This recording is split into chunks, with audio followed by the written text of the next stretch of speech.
Saudara, pasca serangan Amerika Serikat Israel ke Iran, Presiden Prabowo Subianto menawarkan diri siap menjadi mediator untuk meredakan eskalasi konflik di Timur Tengah. Dan Iran menyebut belum mengetahui apakah mediasi bisa berdampak pada situasi yang saat ini sedang panas.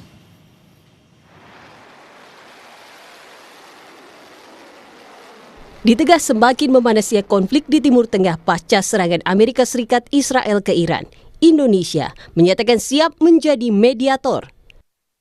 Menteri Luar Negeri Sugiono menyebut sudah berkomunikasi dengan Menteri Luar Negeri Iran Syed Abbas Araghchi. Sugiono menegaskan pentingnya untuk kembali ke meja perundingan. Saya juga sudah berkomunikasi dengan Menteri Luar Negeri Iran kemarin. Beliau menelpon saya, kemudian menjelaskan posisi Iran. Tentu saja kami menyampaikan juga sikap Indonesia bahwa kita menyesalkan perundingan yang terjadi kemudian gagal, yang berakibat pada terjadinya eskalasi. Kemudian kita juga menekankan lagi prinsip-prinsip penghormatan kita terhadap integritas wilayah, terhadap kedaulatan wilayah suatu negara.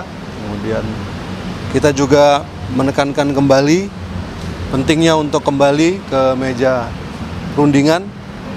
Dan juga yang pasti kami menyampaikan lagi keinginan dari Bapak Presiden untuk menjadi mediator dalam upaya mendinginkan dan menurunkan eskalasi di wilayah tersebut. Dan ini merupakan pandangan-pandangan yang juga beliau terima. Mengenai peluang Presiden Prabowo Subianto untuk menjadi mediator dalam konflik AS Israel dan Iran, mantan Wakil Menteri Luar Negeri Hasan Wirayuda bilang, bukan soal mampu atau tidak mampu. Namun dalam situasi saat ini, syarat paling penting adalah pihak-pihak yang bertikai mau menerima Indonesia sebagai mediator. Kita tidak membicarakan apa Indonesia mampu atau tidak. Itu kan pemikiran awal.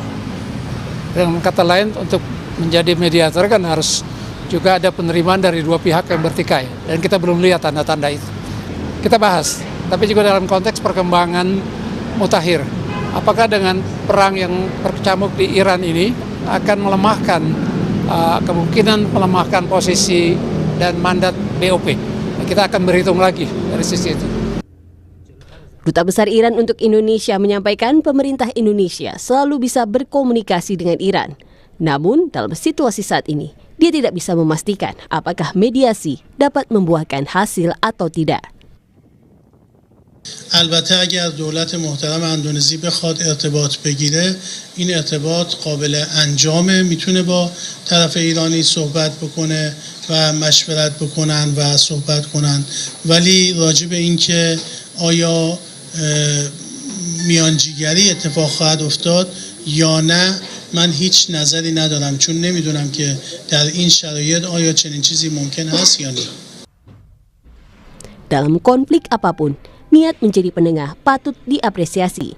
Namun terkait politik luar negeri, setiap langkah harus diperhitungkan agar tidak merugikan kepentingan dalam negeri dan melanggar prinsip politik bebas aktif. Tim Liputan, Kompas TV. Di tengah konflik yang terjadi di Timur Tengah antara Iran dan juga Amerika Serikat Israel, bagaimana Indonesia harusnya bersikap di tengah konflik yang semakin memanas di Timur Tengah ini? Kita akan bahas bersama dosen dan analis Timur Tengah dari Universitas Bina Nusantara, Tia Mariatul Qibtiyah. Nanti juga akan bergabung Wakil Ketua Komisi 1 dari DPR RI, fraksi Partai Golkar, Dev Laksono. Kita akan ke Mbak Tia terlebih dahulu. Selamat malam Mbak Tia, ketemu lagi. Iya, selamat malam Mas Radi. Mbak Tia, saya masih ingat pernyataan Anda di hari Minggu lalu ya ketika kita berbincang.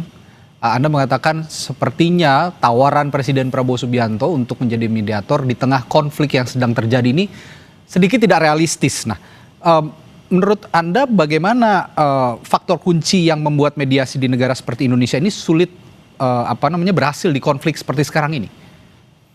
Ya, saya sepakat dengan Pak Hasan Wirayuda ya.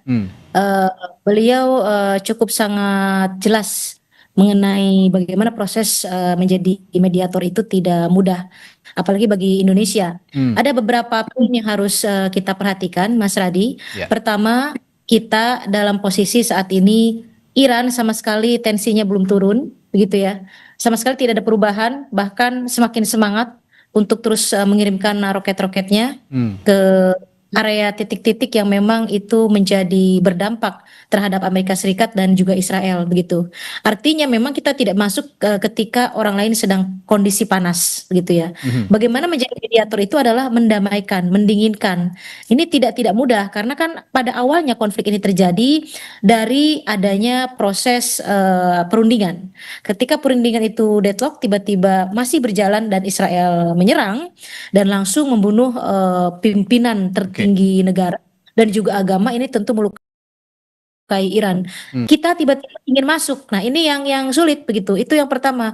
Yang kedua itu tadi betul, bukan persoalan mampu dan tidak mampu Indonesia ini gitu. Karena memang harus diterima menjadi mediator itu oleh kedua belah pihak. Walaupun misalnya Pak Menlu bilang bahwa kita bilateral dengan Iran bagus, dengan Amerika bagus, tapi itu tidak otomatis selalu bisa mendamaikan. Sulit dengan kondisi seperti ini, Mas Radi. Baik. Lalu dengan kondisi seperti sekarang, sebenarnya modal diplomatik kita untuk bisa masuk dalam proses mediasi di Timur Tengah itu bagaimana? Apa yang menjadi modalnya? Ketika Mbak Tia juga tadi siang saya masih nyimak juga ya di Breaking News Kompas TV mengatakan bahwa modal Indonesia sebagai negara Muslim terbesar di Asia bahkan di dunia ini juga tidak relevan lagi di kondisi saat ini, karena kalau itu konteksnya adalah perdamaian antara Israel dan Palestina, begitu ya Mbak Tia ya? Betul. Jadi kalau dalam konteks Palestina Israel kita bisa jualan tanda kutip ya Mas Radi, bahwa kita mempunyai diplomasi, ada yang menyebutnya diplomasi Islam begitu ya, dengan the big Muslim itu tadi begitu. Tapi itu dalam konteks Palestina Israel. Tapi kalau ini kan Amerika dan Iran. Terus bagaimana kita di sini dengan the most population Muslim? Nggak masuk juga. Mau jualan dari segi kita OIC, ya Iran OIC, tapi Amerika Israel bagaimana? Apalagi kita secara formal tidak punya hubungan diplomatik dengan Israel.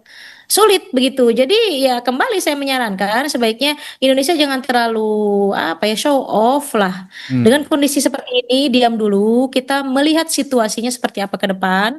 Kalau memang ke depan kemungkinan ada diadakan perundingan kembali dan Iran mau kembali ke meja perundingan, ya baru kita mengeluarkan statement yang kira-kira kita bisa kontribusi apa begitu. Tapi saat ini tidak memungkinkan, masih panas. Gimana pimpinan negara, pimpinan ideologi mereka dibunuh gitu.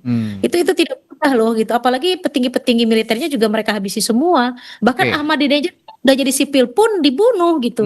Lukanya teramat dalam. Jadi kita cooling down lah, ngapain gitu. Kita diam dulu, tunggu situasi, baru kita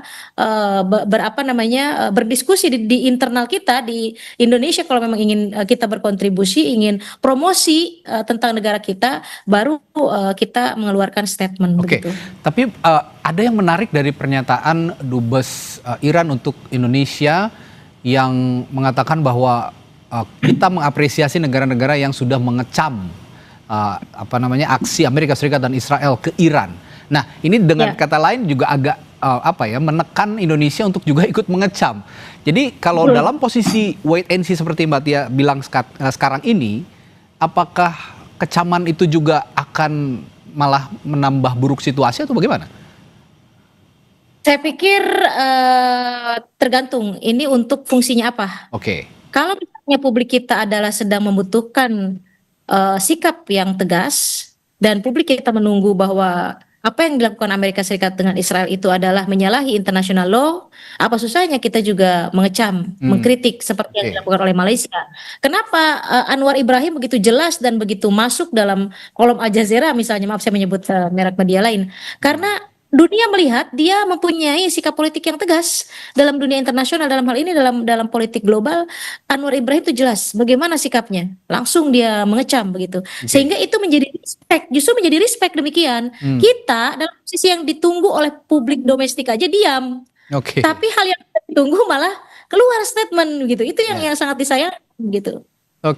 Nah, ini kita bukan berandai-andai ya, tapi seandainya proses ini sudah berjalan dan kita sudah saatnya untuk masuk, itu ikut juga menjadi penenang gitu di situasi yang panas ini.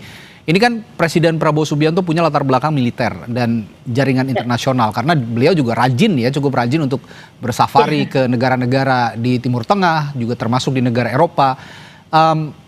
Ini kira-kira latar belakang seperti ini bisa jadi keuntungan nggak buat Indonesia? Tidak cukup Tidak ya. cukup ya? Saya menyebutnya dalam perspektif HI itu disebutnya adalah foreign policy beliau itu bilateralism. Apa artinya dia lebih mengedepankan bukan regionalism tapi bilateralism, yaitu mengedepankan hubungan bilateral dua negara. Makanya beliau sering pivot ke berbagai negara. Tapi itu tidak cukup, lantas para negara yang dikunjungi beliau itu akan respect dan mengapresiasi. Ini kan persoalan cooperations. Ada yang soal jual beli senjata, ada yang membuka perdagangan, ada yang soal dengan Uni Eropa itu adalah free trade area, begitu kan ya, FTA gitu. Jadi macam-macam motifnya. Tapi tidak lantas Indonesia tiba-tiba menjadi pahlawan dalam konflik besar ini. Ingat, ini Amerika, Iran, Israel, bukan Kamboja dan Thailand misalnya. Oke, di regional kita bisa menjadi mediator antar Kamboja dengan Thailand. Ini besar konfliknya dan apakah mungkin misalnya Trump bisa mendengarkan Pak Prabowo atau sebaliknya? Maka mungkin dari pihak Iran bisa mendengarkan Pak Presiden kita. Nah, saya melihat bahwa kalau kita terus gencar terus, saya justru bertanya-tanya ada apa? Ini untuk kepentingan nasional interest kita, kepentingan politik domestik, atau untuk apa? Pure untuk perdamaian dunia atau ada hal lain begitu? Sudah bergabung juga bersama kita ada wakil. Belum bergabung ya, kami menginformasikan nanti juga akan bergabung. Sudah gabung, Mas. Baik sudah bergabung. Wakil Ketua Komisi 1 DPR RI, Dev Laksono. Selamat malam, Mas Dev. Selamat malam, gimana kabarnya? Mohon maaf terlambat. Baik, terima kasih. Sudah bergabung. Mas Dev, saya menanyakan soal tadi, sama dengan saya tanyakan ke Mbak Tia, bahwa Presiden Prabowo ini kan sudah siap katanya untuk menjadi mediator. Tapi alih-alih menjadi mediator, menurut Mbak Tia ini belum saatnya, karena kita harus melihat dulu situasi yang sedang panas-panasnya yang terjadi di Iran. Tapi sebenarnya kalau kita bicara ke depan, risiko dan manfaat bagi kepentingan nasional Indonesia, termasuk keamanan WNI di kawasan Timur Tengah dengan munculnya Pak Prabowo sebagai mediator, bagaimana menurut Anda? Saya tidak melihat ruginya bila kita jadi mediator ya. Nah, memang ada beberapa masukan gitu ya. Apakah ini diterima, apakah ini didengar?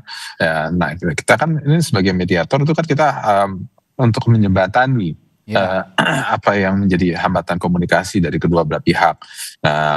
Dan ini yang kita memiliki pengalaman hal tersebut ya, walaupun ini beda region, beda budaya, tapi hal ini semua sangat mungkin dilakukan selama proses menuju mediasinya itu berjalan dengan baik. Ya, jadi sebelum ini mengarah ke mediasi itu berjalan, kan tentu pasti ada proses-proses yang harus diambil, dijalani. Nah, itulah untuk memastikan mediasi ini dapat menghasilkan suatu keputusan yang permanen.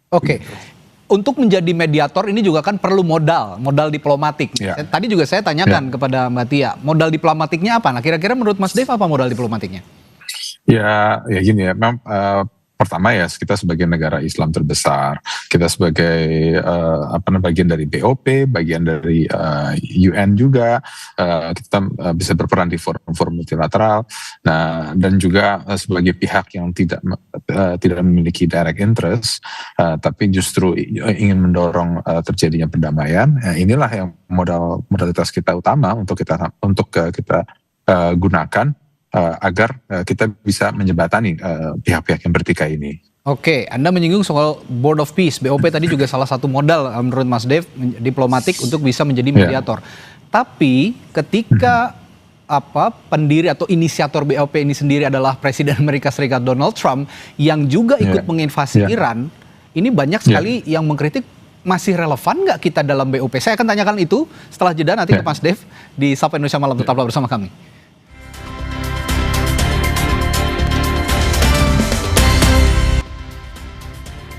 Saudara, Presiden Amerika Serikat Donald Trump mengkritik Inggris dan mengancam akan menghentikan hubungan dagang dengan Spanyol usai kedua negara itu menolak memberi dukungan saat Amerika Serikat menyerang Iran. Trump menyebut Spanyol sebagai satu-satunya negara di NATO yang tidak setuju menaikkan anggaran pertahanan menjadi 5%. Trump bilang Spanyol hanya ingin anggaran 2%, namun negara itu tidak mau membayarnya. Trump mengancam akan memutuskan hubungan dagang dengan Spanyol. Trump juga mengkritik Inggris yang tidak mengizinkan Amerika Serikat menggunakan pangkalan militer di Kepulauan Chagos dan Diego Garcia untuk menyerang Iran. What does that mean? And as you know, they were the only country that in NATO would not agree to go up to 5%. I don't think they agreed to go up to anything. They wanted to keep it at 2%, and they don't pay the 2%. So we're going to cut off all trade with Spain. We don't want anything to do with Spain. By the way, I'm not happy with the UK either. That island that you read about, the lease, okay, he made it for whatever reason, he made a lease of the island. Somebody came and took it away from him. And it's taken 3-4 days for us to work out where we can land there. It would have been much more convenient landing there as opposed to flying many extra hours. So we are very surprised. This is not Winston Churchill that we're dealing with. Kita lanjutkan kembali perbincangan bersama Wakil Ketua Komisi 1 DPR RI, Dev Laksono, dan juga Mbak Tia dari Universitas Bina Nusantara. Saya ke Mas Dev tadi, saya tanyakan sebelum jeda bahwa saat ini, Anda tadi sempat menyinggung BOP, tapi saat ini banyak juga yang mengkritik Indonesia, posisi Indonesia di BOP karena sudah tidak relevan, karena Amerika Serikat yang menjadi inisiator justru menjadi dalam tanda kutip penyebab huru-hara atau penyebab konflik yang besar yang terjadi di Iran. Bagaimana Anda menengahi soal ini? Ya, memang ada banyak pandangan itu, tapi begini, kita ini kan info yang beredar berdasarkan pandangan dan juga masukan masing-masing. Oke. Nah, kita bersama-sama ini kan ingin membangun dunia yang lebih baik, dunia yang lebih aman, dunia yang lebih tentram. Nah, jadi segala macam informasi tersebut itu harus melalui proses verifikasi dan jangan kita itu cepat termakan dengan isu-isu yang beredar di luar tanpa kita benar-benar memahami fakta yang sebenarnya terjadi. Gitu. Oke. Nah, kalau gitu saya ke Mbak Tia. Pertanyaannya kurang lebih sama dengan relevansi keberadaan Indonesia di Board of Peace dengan kondisi saat ini yang sedang memanas di Timur Tengah, terutama di Iran dan juga Israel. Anda melihat posisi Indonesia saat ini punya daya tawar yang cukup baik dalam BOP, dalam misinya juga untuk menjadi mediator kalau begitu? Kalau dalam poin-poin BOP kan sudah jelas ya, bagaimana dominasi Trump itu sangat menguasai. Artinya dalam poin kalau kita melihat satu persatu poin di BOP itu, Trump bisa mengaplikasikan apa yang dia mau, dia bisa meninggalkan anytime, bisa membuat apapun poinnya dan kita hanya anggota di situ. Artinya di mana peran kita mempengaruhi atau memediasi orang lain ketika berkonflik begitu. Jadi tidak ada di situ. Kalau suatu saat Trump meninggalkan BOP juga itu tidak mengapa. Dalam poin-poin tersebut itu yang disesalkan publik Indonesia saat ini. Kenapa kita join tapi tanpa melihat in more detail dalam detail poin-poin di BOP itu. Jadi seolah kita tidak punya bargaining position apa-apa di situ dan hanya sebagai member di situ. Oke. Mas Dev, di tengah perang terbuka dan kegagalan banyak forum internasional mencegah eskalasi, kira-kira apakah keikutsertaan Indonesia dalam forum-forum perdamaian global masih efektif atau justru saat ini makin terpinggirkan menurut Anda? Masih, kita tetap harus tetap berperan aktif, kita tetap harus bersuara dan juga kita harus tetap bekerja untuk terus bisa mengajak semua pihak itu untuk bisa duduk dan juga membahas untuk mencari solusi akan setiap kemelut yang ada di dunia ini. Peran posisi Indonesia yang negara yang besar, terus juga kita memiliki active trading partners dengan hampir semua negara di seluruh dunia, ya itu adalah modalitas kita lah untuk yang kita manfaatkan untuk mencapai solusi yang inklusif dan juga solusi yang permanen. Oke, kalau gitu Mbak Tia, jika diplomasi multilateral semakin melemah, misalnya ya kalau saat ini Mbak Tia mengatakan tadi Indonesia jangan dulu bersikap gitu ya. Ini berarti kan dibandingkan negara-negara besar lainnya seperti Cina, Rusia ataupun juga Turki bahkan, ini posisi Indonesia agak lemah lah ya dibandingkan negara-negara tadi. Ketika diplomasi multilateral tadi semakin melemah, apa opsi alternatif yang bisa dimainkan negara seperti Indonesia agar tetap berpengaruh di forum-forum internasional terutama untuk menengahi konflik-konflik besar seperti ini? Sebetulnya kalau dalam kita menjadi terlibat untuk mencapai perdamaian dunia, itu dalam sejarah sudah sering Indonesia terlibat. Oke. Bagaimana kita sejarah Asia Afrika juga kan kita berperan besar begitu ya. Palestina Israel kita ketika menjadi anggota tidak tetap di KPBB tahun 2019, kita lihat di poinnya itu di UN. Ya. Poin prioritas untuk Free Palestine itu nomor satu loh Indonesia pada masa Bu Retno dulu ya. Bagaimana kita juga walk out dari forum UN ketika Israel berpidato misalnya akan terus mengokupasi wilayah-wilayah Palestina. Ini sikap, ini jelas, ini foreign policy, dan ini adalah kontribusi Indonesia dalam membentuk perdamaian dunia. Tapi masalahnya sekarang ini berbeda. Ini Iran dengan Amerika dan Israel. Dan situasinya Iran sekarang sedang panas. Tiba-tiba kita mengeluarkan statement ingin menjadi mediator. Bukan tidak boleh, ingin silahkan. Tapi timingnya juga tidak tepat. Apa tidak sebaiknya kita sebagai negara itu harus diam dulu di luar regional, di luar regional mereka, diam dulu, melihat situasi dulu, apa kiranya kita memang harus dibutuhkan mengeluarkan statement sebagai mediator atau tidak. Nanti kan akan nampak nih, saya yakin tensi ini tidak akan selamanya terus panas begitu ya. Oke. Ini posisinya kan tiba-tiba dia digempur dalam posisi perundingan dan kehilangan figur yang sangat mereka cintai gitu. Jadi susah begitu. Tiba-tiba mengeluarkan statement itu bukan menyembuhkan luka tapi penyiram luka. Timingnya itu tidak tepat begitu. Oke. Persoalan berhasil dan tidak berhasil ya kita lihat.